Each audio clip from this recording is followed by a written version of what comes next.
Boa noite, vamos aqui para nosso segundo dia, início da nossa jornada em Lucas, e hoje vamos ler o capítulo 2. Naqueles dias, César Augusto publicou um decreto ordenando o recenseamento de todo o Império Romano. Este foi o primeiro recenseamento feito quando Quirino era governador da Síria, e todos iam para sua cidade natal a fim de alistar-se. Assim, José também foi da cidade de Nazaré da Galiléia para a Judéia, para Belém, cidade de Davi, porque pertencia à casa e à linhagem de Davi. Ele foi a fim de alistar-se com Maria, que lhe estava prometida em casamento e esperava um filho. Enquanto estavam lá, chegou o tempo de nascer o bebê, e ela deu à luz a seu primogênito. Envolveu-o em panos e colocou numa manjedoura, porque não havia lugar para eles na hospedaria. Havia pastores que estavam no campo próximo e durante a noite tomavam conta dos seus rebanhos. E aconteceu que um anjo do Senhor apareceu-lhes, e a glória do Senhor resplandeceu ao redor deles, e ficaram aterrorizados. Mas o anjo lhe disse: Não tenham medo, estou lhes trazendo boas novas de grande alegria, que são para todo o povo. Hoje, na cidade de Davi, lhes nasceu o Salvador, que é Cristo, o Senhor. Isto lhes servirá de sinal. Encontrarão o bebê envolto em panos e deitado numa manjedoura. De repente, uma grande multidão do exército celestial apareceu com o anjo, louvando a Deus e dizendo: Glória a Deus nas alturas e paz na terra aos homens aos quais ele concede seu favor. Quando os anjos os deixaram e foram para os céus, os pastores disseram uns aos outros: Vamos a Belém e vejamos isso que aconteceu e que o Senhor deu a conhecer. Então correram para lá e encontraram Maria e José e o bebê deitado na manjedoura. Depois de o verem, contaram a todos os que lhe foram dito em respeito daquele menino. E todos que ouviram o que os pastores diziam ficaram admirados. Maria, porém, guardava todas essas coisas e sobre elas refletia em seu coração. Os pastores voltaram glorificando e louvando a Deus por tudo que tinham visto e ouvido como lhes foram dito. Aqui a gente tem, logo no iniciozinho, Lucas mencionando César Augusto. E César Augusto foi talvez o maior imperador romano, onde conseguiu uma expansão do império, aniquilando inimigos, e isso fez com que Roma naquele momento vivesse a Pax Romana, ou seja, a paz romana. Roma vivia naquele momento um apogeu de paz e de tranquilidade, visto que tinha aniquilado os seus inimigos. E aqui vem Jesus, ironicamente, nesse momento. E, ironicamente, o que os anjos falam? Glória a Deus nas alturas e paz na terra aos homens aos quais ele concede o seu favor. Jesus, também conhecido como o Príncipe da Paz, vem num momento de paz terrena para nos trazer uma paz até então desconhecida, uma paz celestial. Uma paz a que ele dá aos homens, a que ele concede o seu favor. Lucas ele fala um pouco do nascimento de Jesus, ele fala aqui sobre nascer numa manjedoura, mas ele não entra muito em detalhes. O recenseamento, as pessoas deveriam voltar à sua cidade natal, e assim como a gente falou lá em Lucas 1, Davi nasceu em Belém, José, da linhagem de Davi, vai até Belém para fazer esse recenseamento, e ali Jesus nasce. Logo em seguida, alguns pastores estão nos campos, e acontece uma cena muito interessante que gostaria que vocês parassem e refletissem, porque talvez nós tenhamos essa cena ainda vivos, ou talvez nossos descendentes terão essa cena acontecendo novamente, que era pastores em seus trabalhos normais, fazendo seus afazeres normais. Então imagina você no seu trabalho amanhã, fazendo suas atividades, suas rotinas, fazendo os afazeres de casa, e de repente aparece um anjo falando com você.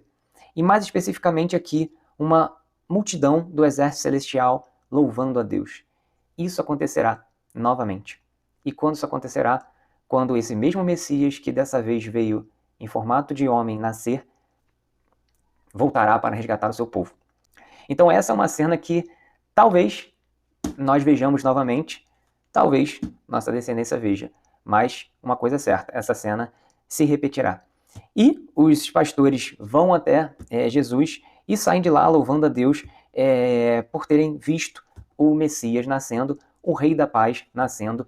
E o que é interessante aqui nesse nascimento de Jesus, porque Jesus, o Rei dos Reis, Deus encarnado, ele tem um nascimento humilde, em uma manjedoura, um local sem muita glória, o que já faz um link com o seu evangelho, que, como eu disse no capítulo 1 também, que vai ser um evangelho voltado para os humildes, para os aflitos e para os angustiados. Ele vem trazer esperança para aqueles que não tinham esperança. Continuando aqui, versículo 21. Completando-se os 8 dias para a circuncisão do menino, foi-lhe posto o nome de Jesus, o qual lhe tinha sido dado pelos anjos antes dele nascer. Completando-se o tempo da purificação deles, de acordo com a lei de Moisés, José e Maria levaram a Jerusalém para apresentá-lo ao Senhor, como está escrito na lei do Senhor. Todo primogênito do sexo masculino será consagrado ao Senhor. E para oferecer um sacrifício de acordo com o que diz a lei do Senhor, 2 rolinhas ou 2 pombinhos.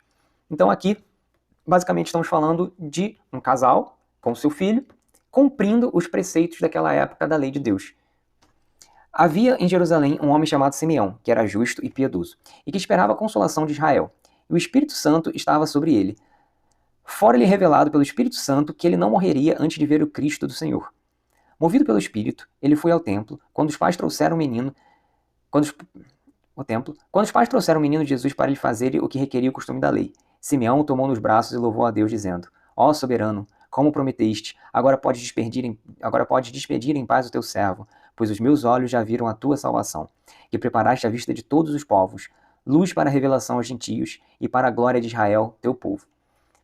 Assim como o anjo anuncia que ele estava trazendo boas novas de grande alegria para todo o povo, aqui Lucas faz questão de mencionar o que Simeão fala sobre a revelação aos gentios, ou seja, Jesus agora vinha para expandir o reino de Deus para os gentios, para trazer a consolação para Israel, mas também trazer uma mensagem para aqueles que não eram povo de Israel, povo de Deus.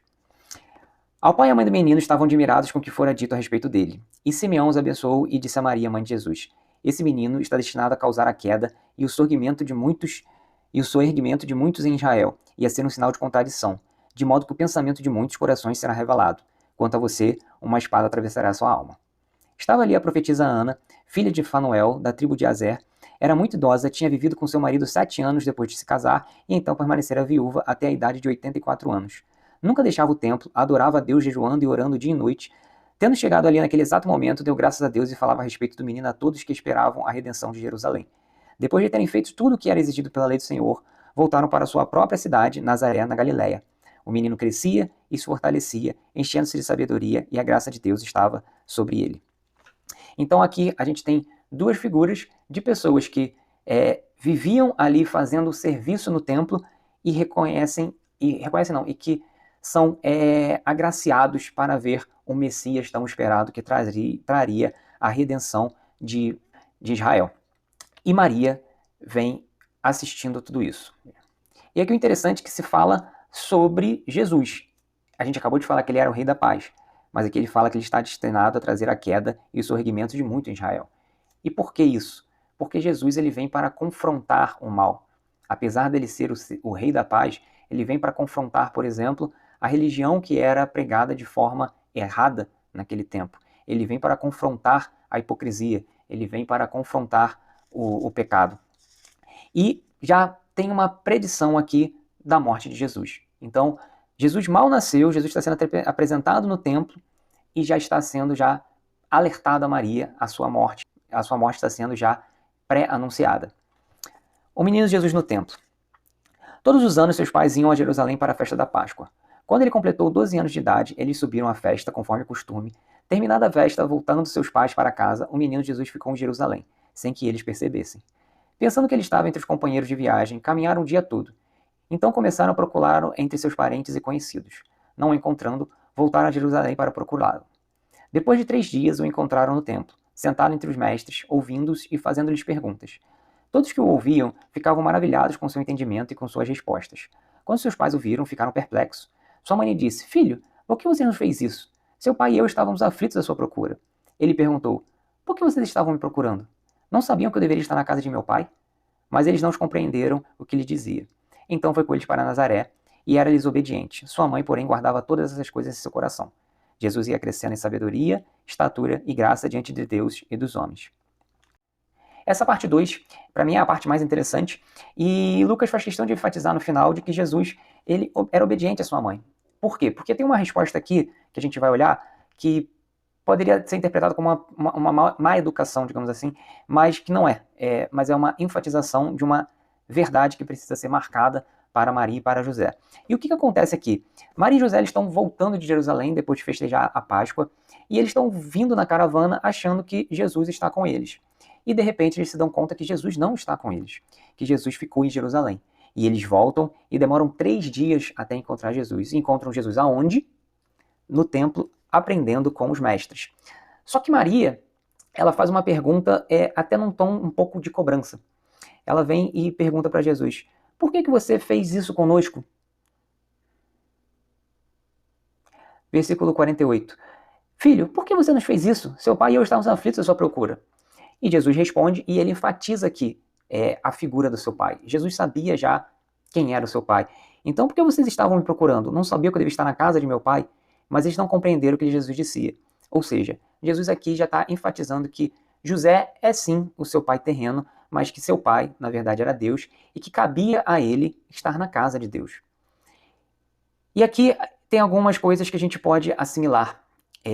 A primeira, será que nós estamos como José e Maria? Será que nós estamos numa caminhada achando que Jesus está nos acompanhando e nós estamos andando sozinhos? Eu acho que isso é algo para nós refletirmos. Porque José e Maria tinham certeza que Jesus estava com eles nessa caravana e Jesus não estava. Então, será que nós estamos vivendo uma vida em que Jesus está conosco ou achamos que Jesus está conosco e Jesus não está conosco? Será que estamos colocando coisas nossas acima das coisas de Jesus e depois, quando nos notamos que a coisa está errada, ao invés de fazer a meia-culpa e falar, nossa, eu me afastei de Jesus, que foi o que aconteceu aqui com Maria e José, que eles se afastaram de Jesus, né? Eles deixaram, abre aspas, Jesus para trás. E qual foi a pergunta de Maria? Qual foi a reação de Maria? Não foi uma reação de, ai, que feliz, eu te encontrei. Não, ela jogou a culpa dela ter perdido Jesus em Jesus. Será que nós estamos culpando Deus por erros nossos? Atitudes nossas que nos distanciam de Deus e no final das contas nós chegamos e perguntamos, por que você fez isso comigo, Deus? Por que isso está acontecendo comigo, Deus? Bem, pequenas reflexões para serem realizadas, mas o principal, onde nós encontramos Deus? Onde o Filho de Deus está? Ele está no templo, ele está na casa do Pai. Então, se por um acaso, ao fazer essa reflexão, você pensou que realmente talvez eu tenha me distanciado de Jesus, você não precisa perder 3 dias buscando onde encontrar Jesus. Você pode, nesse exato momento, fechar os seus olhos e orar a Deus e pedir para que Jesus volte para o seu convívio.